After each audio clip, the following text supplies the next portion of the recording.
In this video, I'm going to show you how to redirect your dog's chewing onto one of its toys.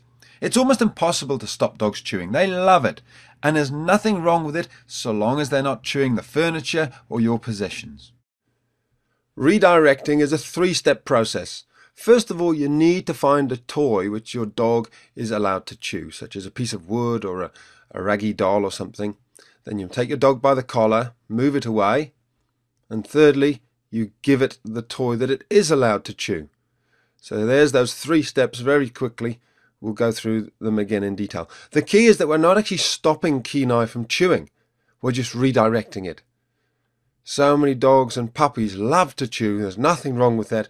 We've just got to help them understand some things they're not allowed to chew and other things it's fine to chew them. Here we are a little bit later on in the consultation, and Kenai's chewing the table again. This is one of the big issues with Kenai. He's been chewing the table for several months, so it's a habit that's going to take a few hours at least to break. All we do is move him away very quietly and calmly. We don't give him any attention by speaking to him, and we simply redirect him back onto his stick. And look how quickly he trots off with it this time. Again, Kenai just needs to be shown the correct way to behave. He doesn't need to be shouted at. He doesn't need to be tapped on the nose. He just needs to be shown a kind and gentle way to behave correctly. As with all things, practice makes perfect. So take your time, stay calm, and just keep giving your dog the same calm, consistent consequences of actions. And your dog will get it in the end.